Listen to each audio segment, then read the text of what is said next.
নমস্কার শ্রোতা বন্ধুরা, আমি দেবশ্রী। আজ শোনাব রবীন্দ্রনাথ ঠাকুরের লেখা বিদূষক।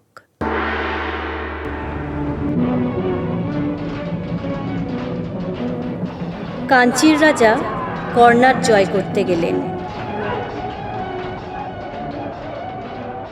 তিনিই হলেন জয়ী।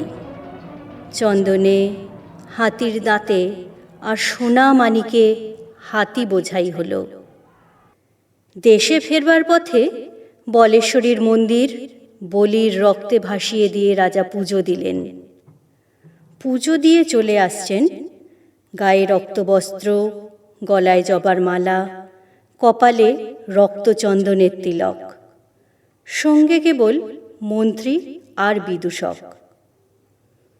এক জায়গায় দেখলেন পথের ধারে আমবাগানে ছেলেরা খেলা করছে। রাজা তার দুই সঙ্গীকে বললেন, দেখে আসি ওরা কি খেলছে। ছেলেরা দুই সারি পুতুল সাজিয়ে যুদ্ধ খেলছে। রাজা জিজ্ঞাসা করলেন, কার সঙ্গে কার যুদ্ধ? তারা বললে, কর্ণাটের সঙ্গে কাঞ্চির। রাজা জিজ্ঞাসা করলেন, কার জিত কার হার? ছেলেরা বুক ফুলিয়ে বললে, কর্ণাটের জিত, কাঞ্চির হার।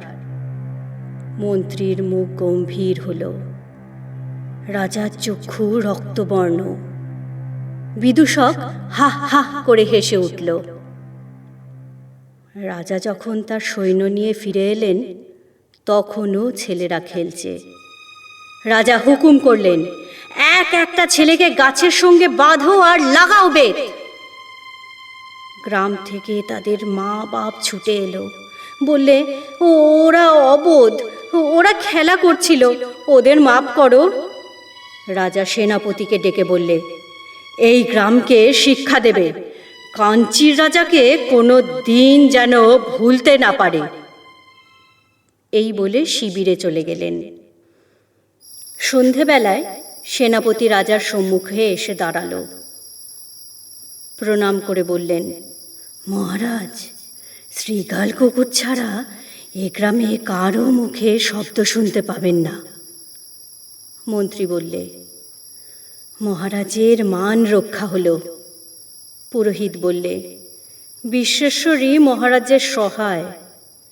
বিদূষক বললে, মহারাজ, এবার আমাকে বিদায় দিন। রাজা বললেন, কেন? বিদূষক বললে, আমি মারতেও পারি নে, কাটতেও পারি নে। বিধাতার প্রসাদে আমি কেবল হাসতে পারি। মহারাজের সভায় থাকলে আমি হাসতে ভুলে যাব।